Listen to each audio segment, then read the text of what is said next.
Bueno, bienvenidos y bienvenidas a otro capítulo de este podcast que hemos llamado Páginas Sociales, iniciativa de la Facultad de Ciencias Sociales para acercar el conocimiento académico, intelectual, práctico también, de las disciplinas tanto de personajes reconocidos en el ámbito nacional e internacional como de nuestra propia producción interna, ¿no?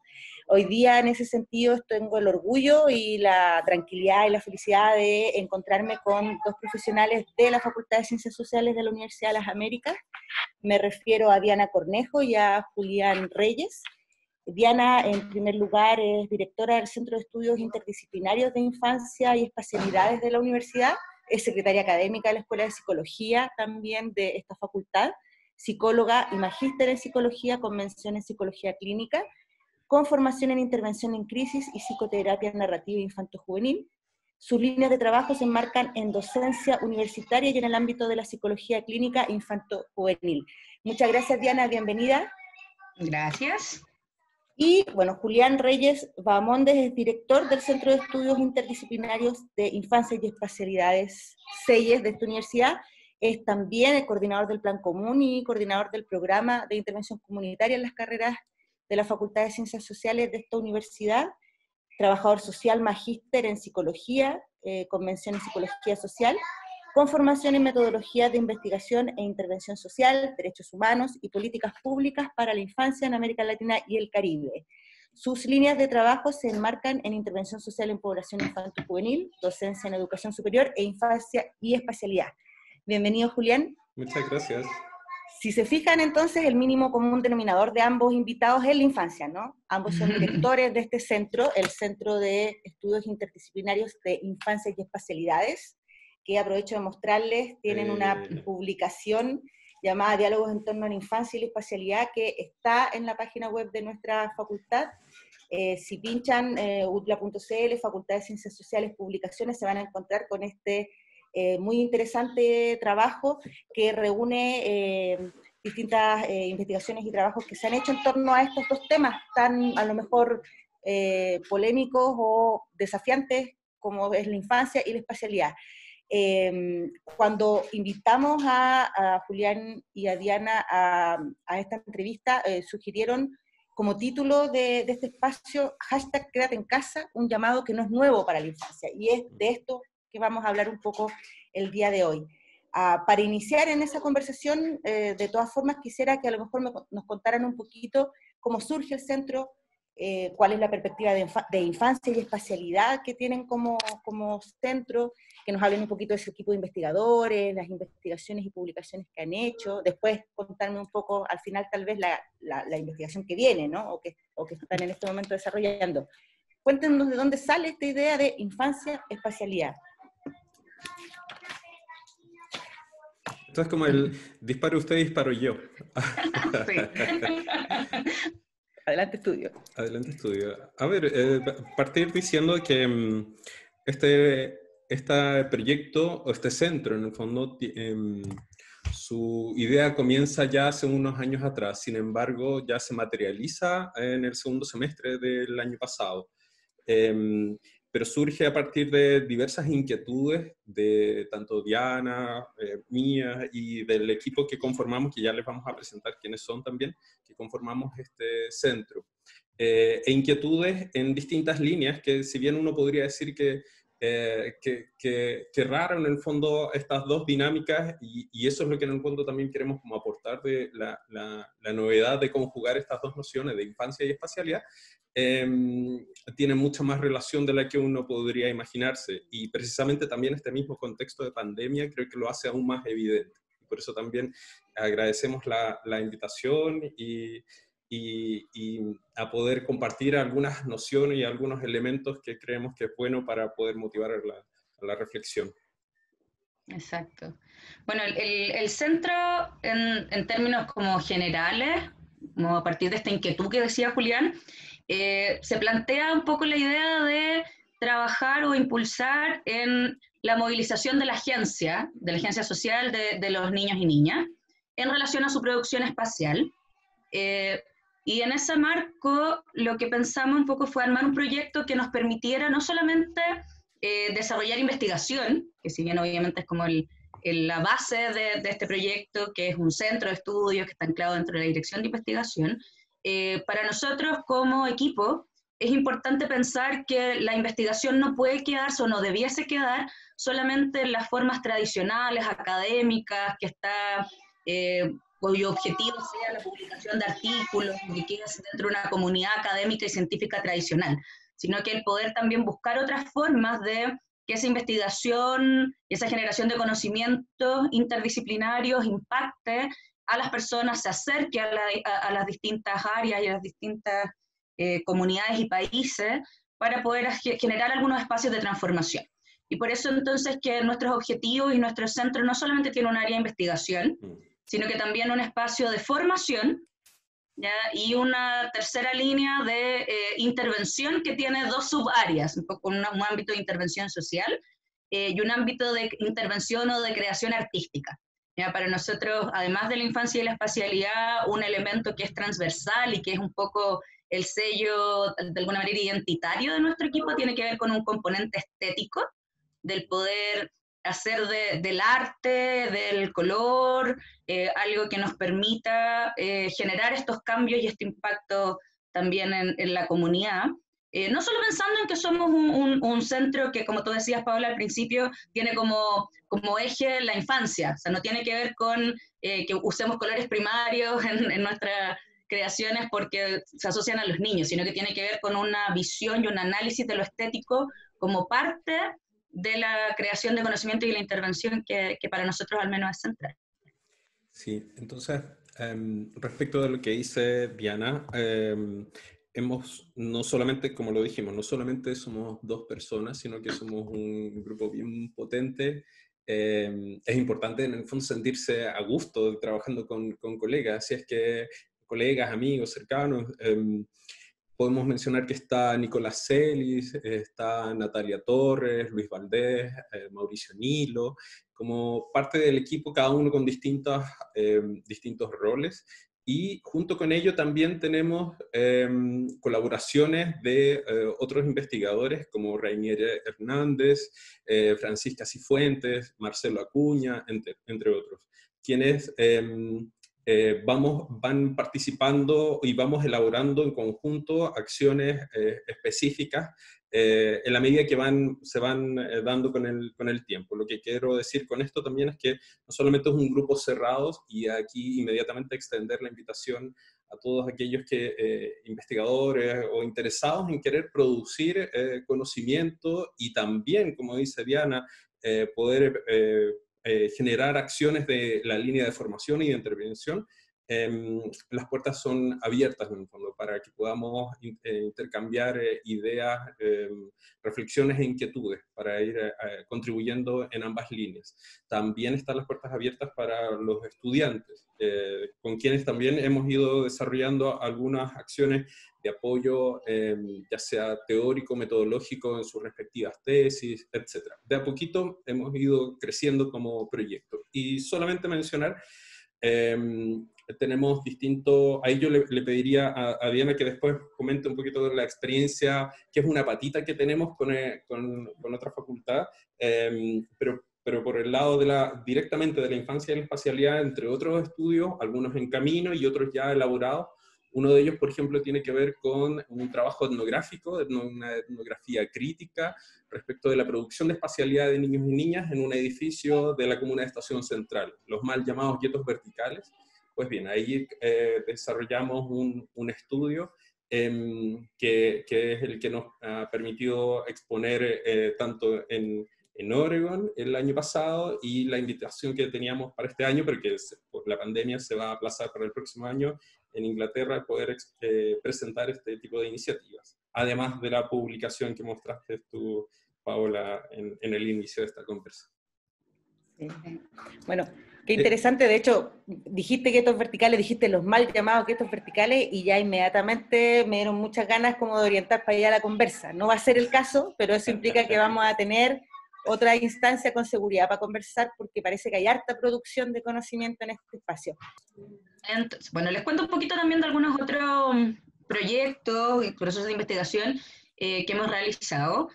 Así como Julián contaba, esta investigación en los edificios de Estación Central, también hemos desarrollado algunas otras investigaciones con la gente de arquitectura, en investigaciones situadas en el barrio Mex, por ejemplo, y otro proyecto donde colaboramos con la Facultad de Agronomía y Veterinaria de la Universidad de las Américas, con su núcleo, con el NIABA, donde generamos una colaboración donde como centro nos encargamos del componente etnográfico de un estudio donde trabajamos con mujeres productoras o con productores en general de queso de cabra en la provincia de Chacabuco, donde tuvimos la oportunidad entonces de materializar esta ambición que tenemos como centro, esta declaración de la interdisciplina, quizá un poquito más allá de las clásicas alianzas desde las ciencias sociales. Entonces pudimos desde la mirada etnográfica el poder comprender en mayor profundidad un poco la tradición y las características que tiene la producción de queso de cabra en la provincia de Chacabuco, que fue una experiencia bien interesante.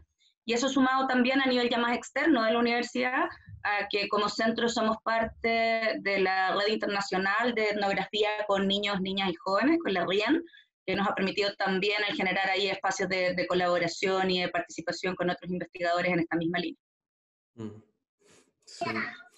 Y por último, entonces, señalar que nuestra mirada respecto de la infancia, por un lado, identifica de que es una construcción social, cultural e histórica, es una noción que da cuenta de procesos culturales de invisibilización, de subordinación, donde prima una mirada adultocéntrica respecto de niños y niñas, y donde entonces nosotros, por otro lado, nos posicionamos desde principalmente los estudios sociales de la infancia, que ven que estamos hablando de una población que perfectamente se le puede entender como sujetos de derecho, como actores sociales, con capacidad de agencia y participación social, un poco lo que ya también mencionó en su minuto Diana.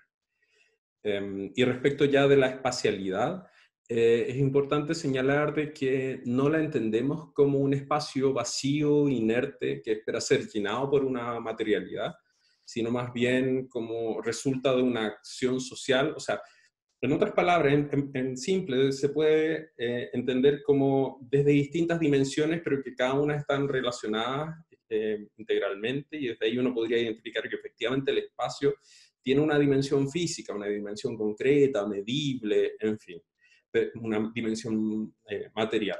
Pero por otro lado, también el mismo espacio, a su vez, puede ser entendido desde como una dimensión social, donde destacan como las prácticas, el uso del espacio, las relaciones y las mismas disputas del espacio.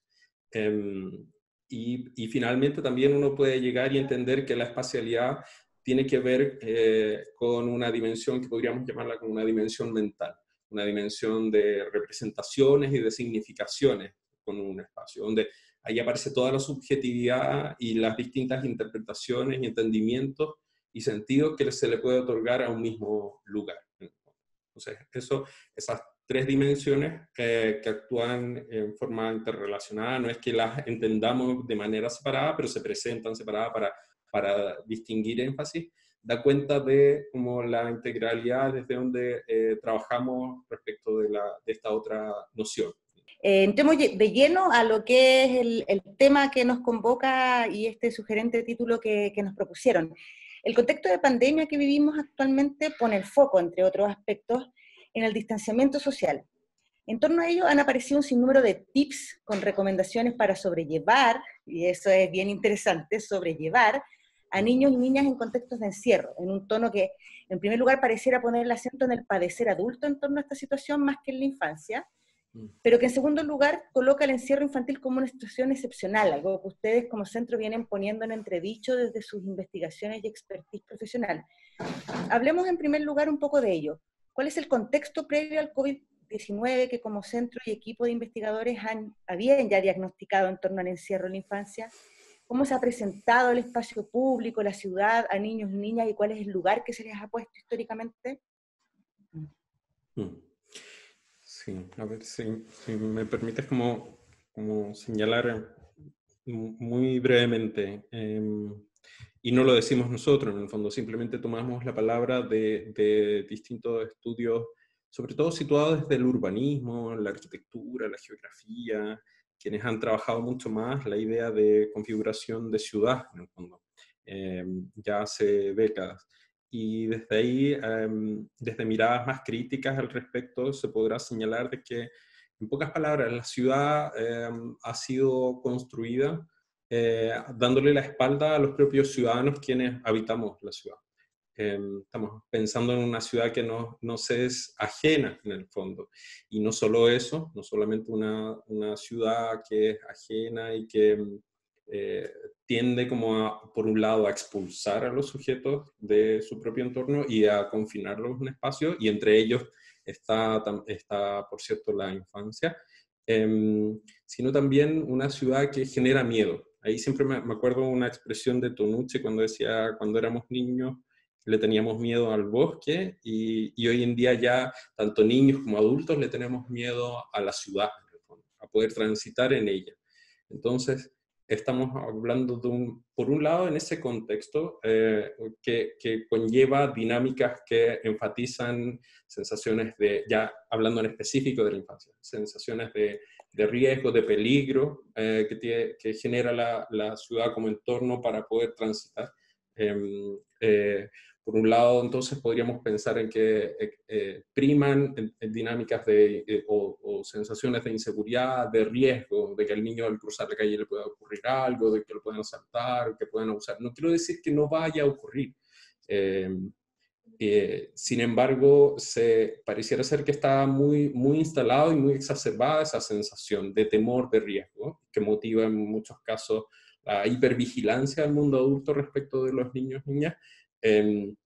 Eso uno puede observar que también tiene énfasis de acuerdo a la edad y también, por supuesto, que de acuerdo al género.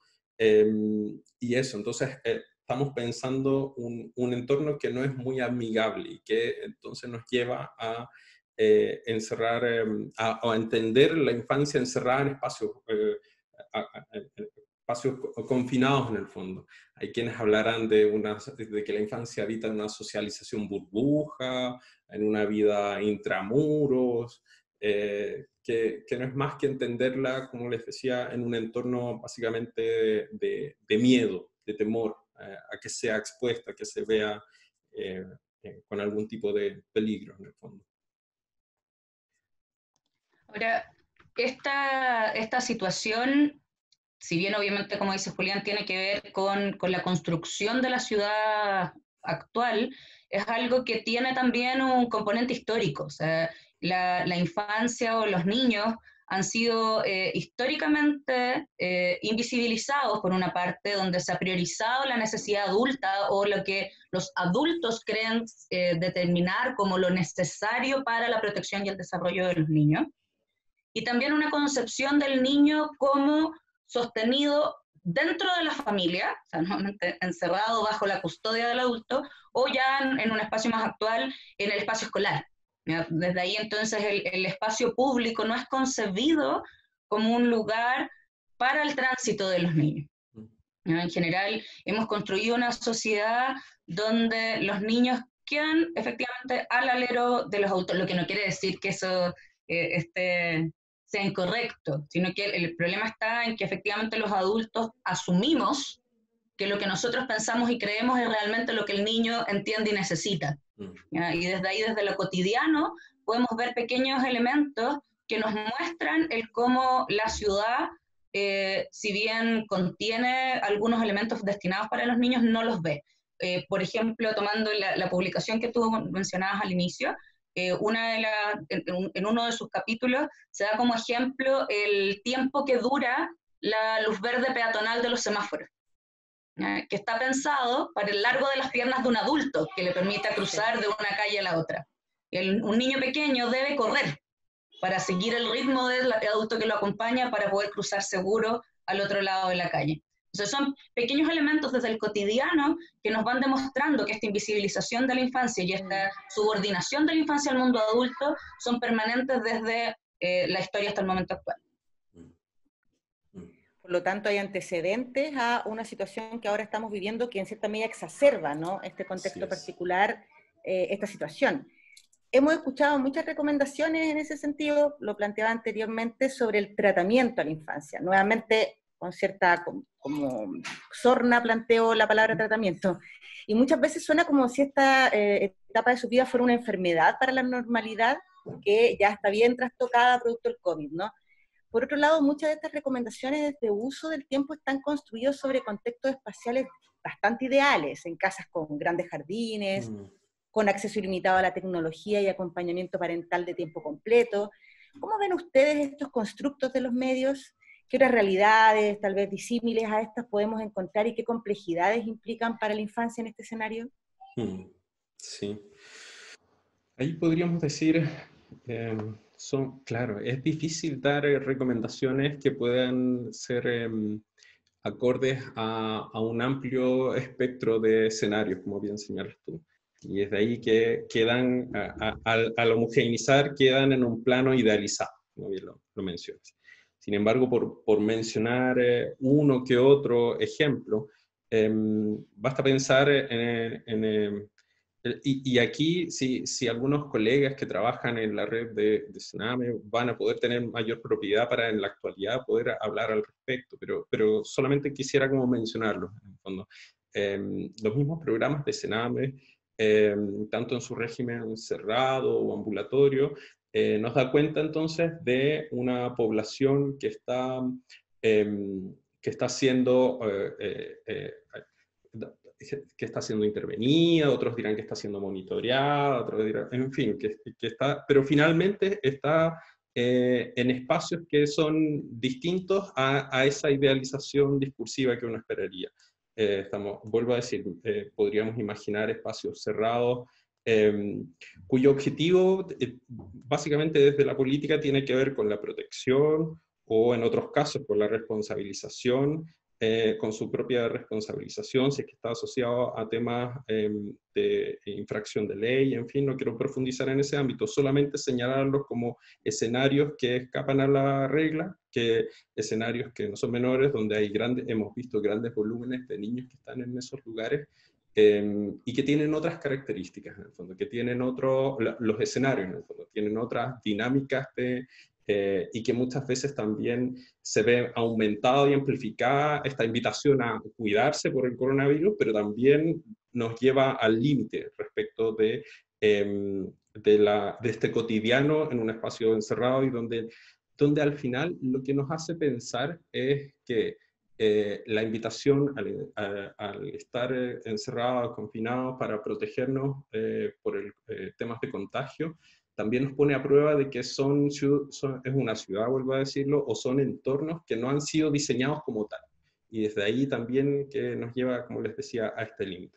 Otro ejemplo, el mismo caso que hablábamos en un inicio del estudio que desarrollamos en edificios de alta densidad poblacional, de pequeñas dimensiones físicas, como estamos hablando, no sé, departamentos de 30 metros cuadrados, 40 metros cuadrados como mucho, en el fondo, 28 a 30 podría decir en muchos casos, donde incluso uno puede encontrar a 7 personas habitando en ese lugar.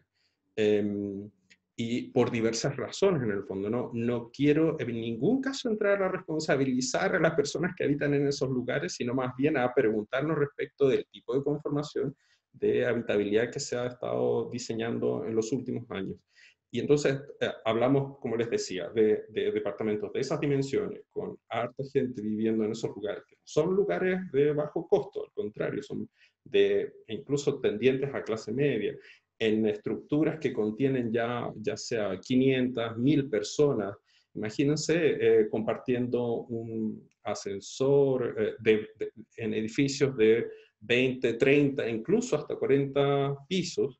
Estamos hablando nuevamente, de condiciones que nos llevan a este límite, en el fondo, a estas dificultades. Y lo menciono solamente para representar estos otros escenarios donde ya previo a la pandemia estaba la dinámica de encierro por el cuidado, por el resguardo, porque a veces no cuentan con espacios comunes para que los niños puedan llegar y jugar. Imagínense ahora donde también exista ya una obligatoriedad a nivel de Estado para que exista un resguardo y una protección, pero vuelvo a decir, el costo también cotidiano, nos imaginamos nosotros, es altísimo, en el fondo. Y ya vamos a señalar que eso nos ha generado nuevas preguntas que quisiéramos ir respondiendo a través de estudios.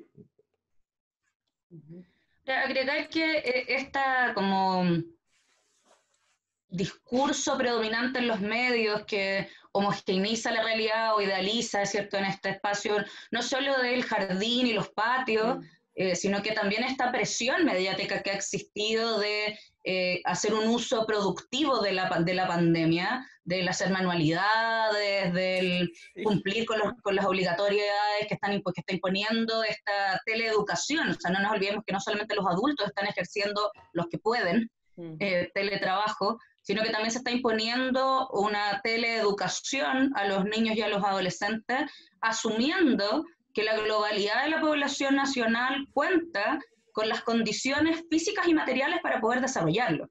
Entonces, hoy día no solamente eso nos releva el cómo los espacios habitacionales están siendo pensados y diseñados como lugares de tránsito o como habitaciones dormitorio incluso, que hoy día están teniendo que ser reconfiguradas para darles uso educativos, recreacionales, familiares, relacionales, que pone en los habitantes y en los ciudadanos la presión de ahora además ser un poco arquitectos, diseñadores de interiores, pedagogos y un montón de otras funciones que obviamente terminan tensionando las relaciones interpersonales y por supuesto y sin ninguna duda la salud mental y la calidad de vida de las personas en esta condición de confinamiento, que además no olvidemos que estamos en una situación que responde a una medida sanitaria, donde efectivamente está puesto el riesgo vital o el riesgo de la salud puesto en el escenario, y eso obviamente genera tensiones y ansiedades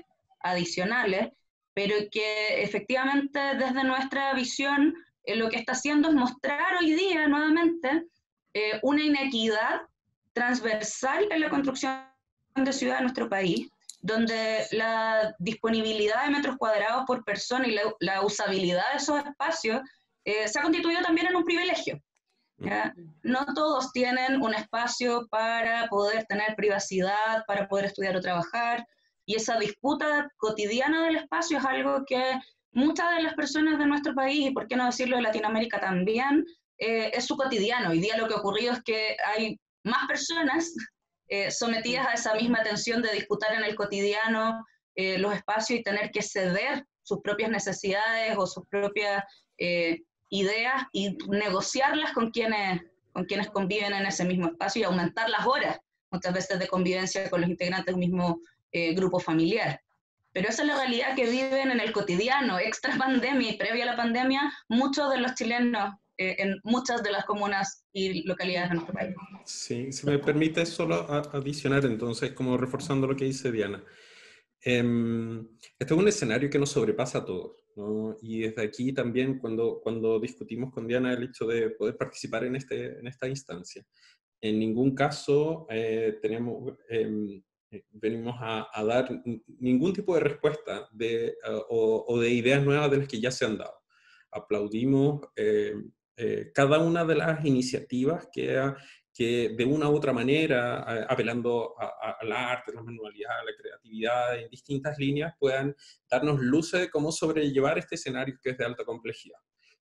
Más bien, y ahí tomo el hilo en el fondo de lo que dice Diana, más bien nuestra invitación es que esto no sea como un escenario, sea leído como un escenario solamente de contingencia y después ya nos olvidamos de aquello, sino más bien tomarlo como un punto, como una referencia respecto de algo que muy bien señaló Diana, tanto de una conformación, de una estructura física de ciudad, como también de una dinámica de relaciones que se han establecido, que hemos dicho, gatilla, la protección o la sobreprotección o el encierro, en fin, de nuestros habitantes, por diversos motivos, en el fondo, realmente por seguridad, etcétera, o por el que sea, pero es a interrogarnos respecto del tipo de conformación cotidiana que hemos gestado, que ahora se ve muy evidente, pero que es algo que quizás algunos ahora lo estamos padeciendo, pero hay otros, como bien dijo Diana, que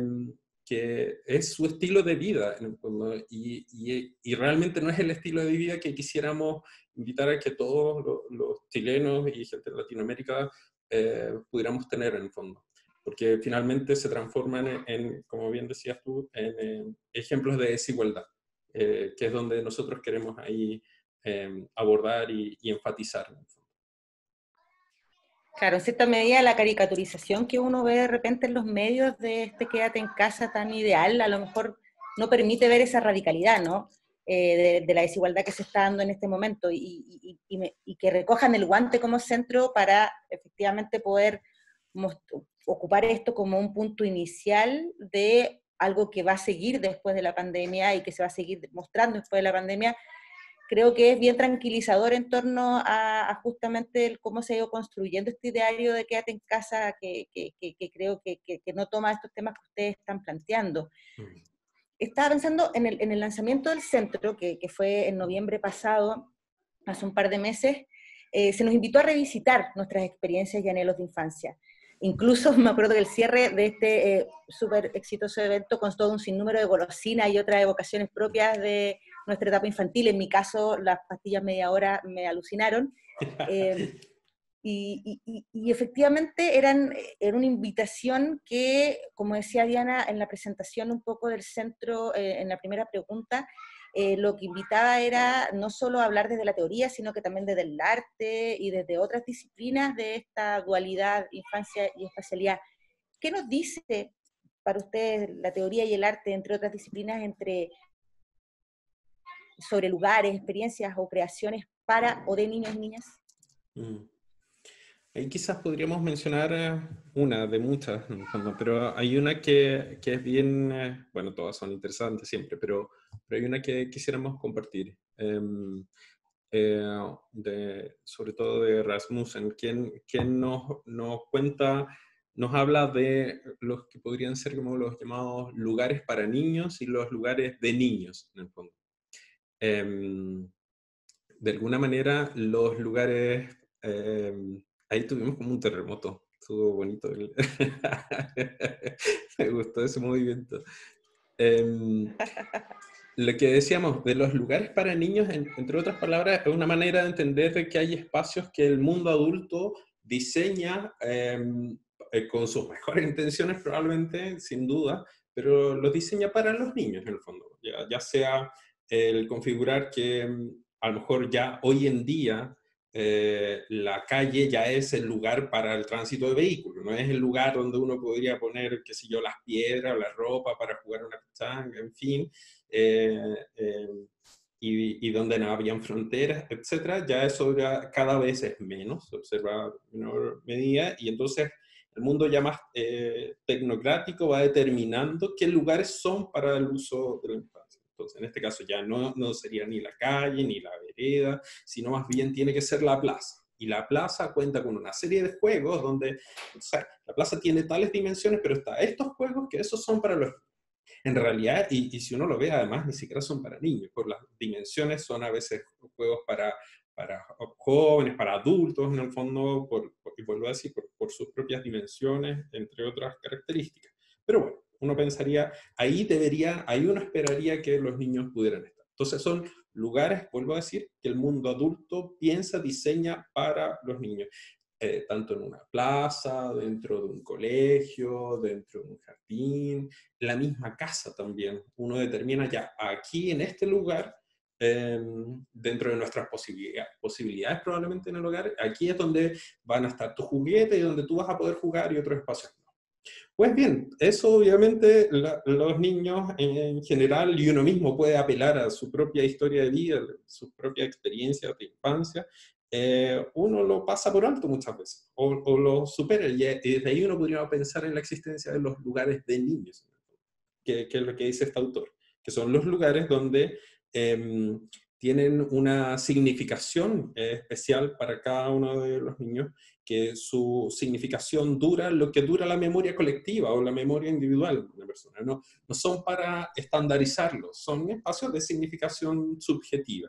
Y desde ahí probablemente, voy a dar un ejemplo, uno podría decir, tú tienes la plaza, tienes los juegos donde deberían estar los niños, pero sin embargo el lugar ideal es lo que está al lado de esos juegos. Porque a lo mejor un entorno lleno de tierra, algo que para muchas veces, y esto era interesante cuando daba el ejemplo de este autor, uno podría ver un peladero, podría ver escombros y pensar que ahí hay suciedad, que ahí hay cosas, elementos que son de basura y sin embargo son el lugar ideal para el escondite, son el lugar ideal porque allí se ubica el perro, porque allí a lo mejor es la casa de no sé quién, porque allí es el lugar donde se gestan ciertas dinámicas que son significativas en la historia de vida de los niños. Y aquí ya finalizo como en esta parte, en los estudios que realizamos en uno de estos edificios, fue llamativo y donde nos incluimos, en el fondo. Habían zonas donde el mundo adulto y uno veía concretamente, no sé, está la jardinera y ya, y listo. Y lo pasábamos por alto dentro del estudio. Hasta que los propios niños finalmente nos decían, pero ¿qué es el lugar de encuentro que tenemos nosotros? Es el lugar donde nos echamos. O sea, no hay espacios comunes, pero ese es el lugar pequeñísimo, insignificante para el mundo adulto, pero para ellos tremendamente significativo. El lugar de la capacha, el lugar de referencia, el lugar de encuentro, el lugar de lo que sea, pero es el lugar significativo, el lugar de los niños. Entonces, de ahí es llamativo no a tomarse eso, no a controlarlo, sino más bien a reconocerlo e identificarlo, en el fondo. Y desde ahí también identificar la plasticidad de los espacios y no darlos por sentado ni creer que al final uno se las sabe todas y no tiene por qué sabérselas todas, en el fondo. Pero sí estar abierto a la escucha, a aprender y a valorar esos otros espacios de significación. Solo como para dar un ejemplo cotidiano de esta distinción, es lo que pasa muy habitualmente cuando a los niños se les hacen regalos, Sí. juguetes de marcas sofisticadas que hacen muchas funciones y que los adultos compran con mucha ilusión de cumplir con los estándares de lo que los niños esperan, y los niños juegan con la caja. O el mayor espacio es la cinta de regalo, porque eso efectivamente les permite desenvolver sus propias expectativas y sus propios usos flexibles de los objetos y de los espacios. En este tiempo de distintas cuarentenas me ha tocado recibir muchas imágenes de niños que a lo mejor imágenes que estábamos acostumbrados a ver en generaciones anteriores, construyendo campamentos con las sábanas y transformando las mesas o los sillones en otras cosas. Y eso efectivamente son elementos que los adultos tendemos a omitir o tendemos a trivializar, como algo temporal, como algo poco importante, como algo que es del juego. Y el juego es algo que en general los adultos tendemos a quitarle la relevancia porque hemos sido instruidos a que lo importante son los espacios productivos y no los espacios recreativos. Entonces también tiene que ver con el cómo estamos configurando la expectativa de la adultez y el uso del tiempo y de los espacios como sociedad. Entonces muchas veces el mirar esos usos distintos y flexibles que dan los niños a los objetos y los espacios también debería ser visto como una invitación a los adultos a flexibilizar nuestros propios conceptos. Sí, de ahí como lo último. No es que no identificamos también otro escenario clave que tiene que ver con otro tipo de entendimiento de espacialidad que son como los escenarios más virtuales, las redes sociales, en fin, que también a propósito de este escenario no son nuevos, pero aquí ya se ha hecho evidente para nosotros en el mundo del trabajo porque es el mecanismo en el cual nos comunicamos muchos de nosotros, no todos, pero muchos en términos del teletrabajo, etcétera, y son espacios virtuales que también los niños se han metido. Pero uno a veces queda con la sensación de que rápidamente la infancia, la adolescencia se ha volcado única y exclusivamente en ese entendimiento, y no, nosotros creemos en el fondo que son nuevos escenarios, pero que no abandonan los otros, que aún perduran en el fondo. Y por eso entendemos que el espacio es un espacio de disputa, un espacio o sea, tú no te das cuenta y está en el suelo un niño jugando en un lugar donde a lo mejor no es el lugar que uno esperaría, pero bueno, está. Y ahí hay una disputa del espacio. Algunos dirán que son lugares, son mecanismos son dinámicas de resistencia, en fin, ¿cómo se le llame? Pero son el escenario de la espacialidad es un escenario de permanente disputa, de enfrentamiento, etc. Y desde ahí hay ya en el campo del arte, de la música, hay muchas películas, en el fondo no vamos a enunciar, pero sí invitar a estar atentos a ellas. En particular, no me recuerdo una, Tideland, de un director que a mí me gusta mucho, de Terry Gilliam, que es un poco cruda la película, pero que en el fondo te da a entender, te sumerge en este mundo de subjetividad, de fantasía, por parte, en este caso, de una niña, o un clásico que es un cuento, pero que también es una película, donde viven los monstruos, por ejemplo. Ahí uno puede observar distintos ejemplos, o ya en series, no sé, mismo en los inicios, las primeras temporadas de Stranger Things, por ejemplo, uno puede observar historias que van presentando las dinámicas de los niños, sus intereses, sus gustos, y que por lo mismo son tan populares porque muchas veces te conectan con tus propias historias de vida, en algunos casos, o con tus anhelos en tus historias de vida, o en fin, pero te tocan un guiño que, pucha, el tema es que no queden solamente en una buena serie, sino que también los defendamos en nuestro cotidiano, en nuestras prácticas y entendimientos e interacciones con los niños. Eso también les debe pasar a ustedes, ¿no? Cuando empiezan a hablar un poco de los estudios que hacen y de las experiencias que han tenido, seguramente sus interlocutores, como me está pasando a mí ahora, también se acuerdan de su infancia, ¿no? Les debe pasar un montón. Sí, ese es el punto, exactamente. Sí. O sea, Bueno, país, perdón. Perdón, solo como de anécdota, como de esto que tú dices del interpelar la historia personal, efectivamente es tan así y es tan espontáneo como eso ocurre, que fue un poco donde partimos también este proyecto. O sea, la primera conversación fundante de este centro fue justamente el revisitar nuestras propias infancias, el encontrar espacios comunes y el relevar finalmente el rol que tiene la concepción de la niñez y de la infancia en sí mismo, y no como algo que es importante en la medida en que el niño llega a ser un adulto, sino que mirarlo en sí mismo sin caer en una trivialización y en pensar que todos los niños son iguales, sino que también el estar permanentemente intentando, porque no nos olvidemos, o sea, indefectiblemente somos adultos, y por lo tanto se pierde un poco a veces esa distancia, pero el entender que sus pensamientos, sus creaciones y sus emociones, su experiencia es importantísima en sí mismo. Sí. Tanto es así.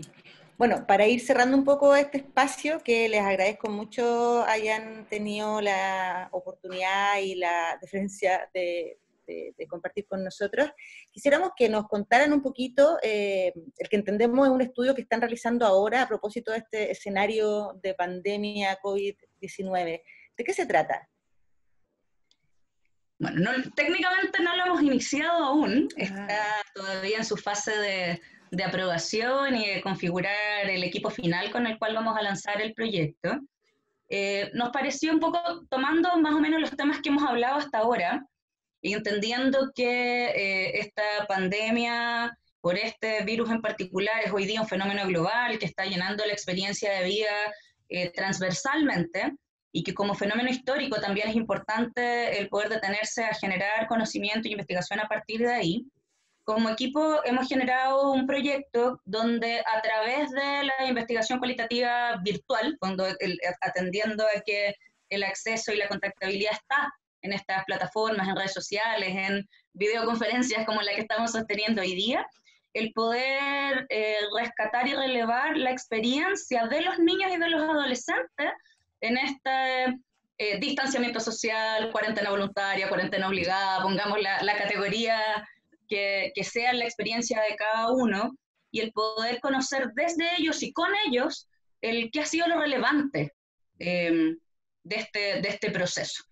Nuestra expectativa, y un poco de manera coherente con lo que tratamos de sostener como centro, es que sea una investigación que sitúe a los niños como el centro, y nosotros como adultos investigadores seamos un acompañante en ese proceso, que las preguntas de investigación surjan de ellos, que las técnicas a aplicar surjan de ellos, y por supuesto las conclusiones y los resultados finales y cómo estos sean difundidos también surjan desde ellos. Por lo tanto, ahí nuestra idea o nuestro ideal, no siempre se puede, nuestro ideal es por generar un estudio en participación y coautoría con los niños y los jóvenes que se quieran sumar. Obviamente la condición de virtualidad nos permite acceder a distintas realidades, distintos territorios, de manera simultánea, lo que esperamos nos permita generar un cuerpo de conocimiento interesante y ojalá el poder también desafiar las formas tradicionales de presentar los resultados y en que sea un canal y una forma que le haga sentido a los niños y a los adolescentes que quieran participar con nosotros. Qué bonito. Cuenten desde ya con mi hija si quieren para que les cuente todas las experiencias, inexperiencias y dolores que ha sufrido incluso con su madre en el encierro, por ejemplo. Así que ahí yo creo que sería una súper buena investigadora, estoy segura. Súper. Lo Bueno, tendremos presente. Bueno, prontamente yo creo que vamos a estar difundiendo esta iniciativa a partir de nuestras redes sociales como centro, así que ahí la idea es que todos los que estén interesados, como nos decías tú, Paola, en que a lo mejor sus hijos o los niños con los que viven cerca puedan estar interesados, ahí la idea es que podamos apoyarnos en la difusión y en la convocatoria para que lleguemos a la mayor cantidad de niños posible. Así es. súper, qué bonito. Bueno, si Julián no tiene nada más que agregar y dándoles las gracias a ambos, Diana, Julián, muchas gracias por acompañarnos en este programa de Páginas Sociales. Vamos entonces a terminar la entrevista. Tenemos la super primicia entonces de que se viene una investigación, eso me resulta súper interesante, lo cual quiere decir que nuevamente vamos entonces a tener que tener un tercer encuentro luego, de que hablemos de los mal llamados guetos verticales, y luego vamos a conversar de la investigación cuando ya tenga algunos tal vez resultados preliminares. Gracias por acompañarnos. Gracias. Estamos seguros que además de una instancia para difundir el conocimiento que estamos creando al interior de la universidad, para afuera, también esta va a ser una instancia, y es como está pensada, de formación para nuestros propios estudiantes, de, en este caso bien específico, ¿cierto? Psicología, trabajo social, y la experiencia de la infancia y la espacialidad que ustedes están generando a través del centro y que nos han podido contar hoy día es claramente uno de los capítulos necesarios para ese proceso de formación. Así que, sin más, entonces, me despido, les doy las gracias a nombre de todos quienes conformamos el equipo. Muchas gracias, te pasaste. Un gusto. Nos estamos viendo. Chao. Chao, chao.